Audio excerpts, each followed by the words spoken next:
जय गुरु जी, शुक्राना गुरु जी, अनंतम शुक्राना। ओम नमः शिवाय, शिव जी सदा सहाय। ओम नमः शिवाय, गुरु जी सदा सहाय। संगत जी, आज हम श्रवण करने जा रहे हैं शिव महापुराण की उमा संहिता में जलदान, जलाशय निर्माण, वृक्षारोपण, सत्य भाषण और तप की महिमा। संगत जी, आज हम इन सारी चीज़ों की महिमा जानेंगे। इन सब के करने से हम मनुष्यों को क्या पुण्य मिलता है।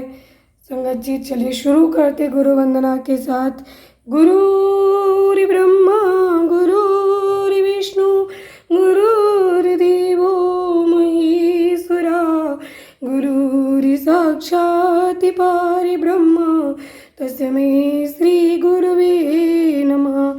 संगत जी, माता जी अपनी वाणी में आप सबको एक परम अद्भुत कथा श्रवण कराएंगी। चलिए हम सब श्रवण करते हैं माता जी की वाणी में। जय गुरु जी, शुक्राना गुरु जी, अनंतम अनंतम शुक्राना।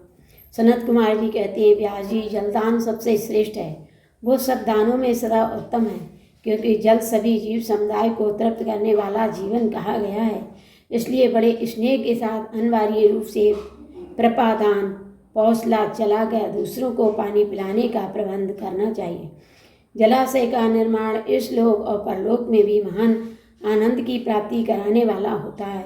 ये सत्य है, सत्य, इसमें संशय नहीं है। इसलिए मनुष्य को चाहिए कि वो कुआं, बावड़ी और तालाब बनवाए।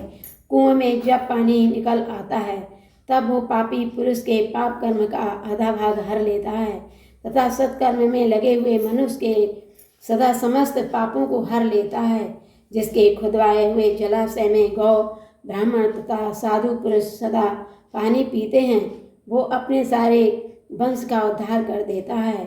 जिसके जलाशय में गर्मी के मौसम में भी अनिवार्य रूप से पानी टिका रहता है, वो कभी दुर्गम एवं विषम संकट को नहीं प्राप्त होता। जिसके पोखरे में केवल वर्षा ऋतु में जल ठहरता है, उसे प्रतिदिन अग्निहोत्र करने का फल मिलता है। ऐसा ब्रह्मा जी का कथन है। जिसके तड़ाग में शरद काल तक जल ठहरता है, उसे सहस्त्र गोदान का फल मिलता है। इसमें संशय नहीं है। जिसके तालाब में हेमंत और शिशिर ऋतु तक पानी मौजूद रहता है, वो बहुत सी सुवर्ण मुद्राओं की दक्षिणा से युक्त यज्ञ का फल पाता है। जिसके सरोवर में वसंत और ग्रीष्म काल तक पानी बना रहता है, उसे अतिरात्र और अश्वमेघ यज्ञों का फल मिलता है। ऐसा मनीषी महात्माओं का कथन है। मुनिवर व्यास जीवों को तृप्त प्रदान करने वाले जलाशय के उत्तम फल का वर्णन किया गया। आप वृक्ष लगाने में जो गुण हैं उनका वर्णन सुनो। जो वीरान एवं दुर्गम स्थानों में वृक्ष लगाता है, वो अपनी बीती तथा आने वाली संपूर्ण पुण्यों को उतार देता है। इसलिए वृक्ष अवश्य लगाना चाहिए। ये वृक्ष लगाने वाले के पुत्र होते हैं, इसमें संशय नहीं है। वृक्ष लगाने वाला पुरुष परलोक में जाने पर अक्षय लोगों को पाता है। पोखरा खुदाने वाला, वृक्ष लगाने वाला और यज्ञ कराने वाला जो तेज है वो तथा दूसरे सत्यवादी पुरुष ये स्वर्ग से कभी नीचे नहीं गिरते। सत्य ही परम ब्रह्म, सत्य ही परम तप है, सत्य ही श्रेष्ठ यज्ञ है और तप ही उत्कृष्ट शास्त्रीय ज्ञान है। सोए हुए पुरुषों में सत्य ही जागता है। सत्य ही परम पद है। सत्य से ही पृथ्वी टिकी हुई है और सत्य में ही सब कुछ प्रतिष्ठित है।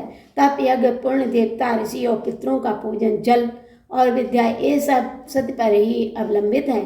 सबका आधार सत्य ही है। सत्य ही यज्ञ, तप, दान, मत, मंत्र, सरस्वती देवी तथा ब्रह्मचर्य है। ओंकार भी सत्य रूप ही है।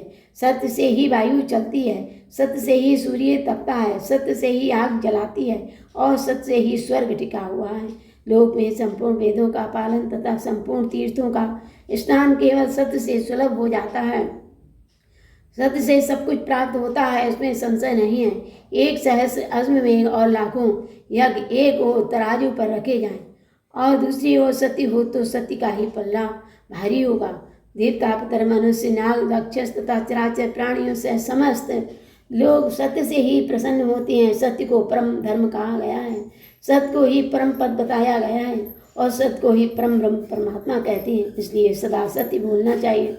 सत्यपरायण मुनि अत्यंत दुष्कर तप करके स्वर्ग को प्राप्त हुए हैं तथा सत्य धर्म में अनुरक्त रहने वाले सिद्ध पुरुष भी सत्य से ही स्वर्ग के निवासी हुए हैं। अतः सदा सत्य बोलना चाहिए। सत्य से बढ़कर दूसरा कोई धर्म नहीं है।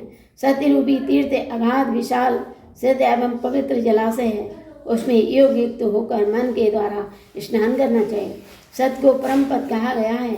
जो मनुष्य अपने लिए, दूसरे के लिए अथवा अपने बेटे के लिए भी झूठ नहीं बोलते, वे ही स्वर्गगामी होते हैं। वेद यज्ञ तथा मंत्र ये ब्राह्मणों में सदा निवास करते हैं, परंतु असत्यवादी ब्राह्मणों में इनकी प्रतीत नहीं होती। अतः सदा सत्य बोलना चाहिए। तदंतर तप की बड़ी भारी महिमा बताए हुए सनत कुमार जी ने कहा, उन्हें संसार में ऐसा कोई सुख नहीं है जो तपस्या के बिना सुलभ होता हो।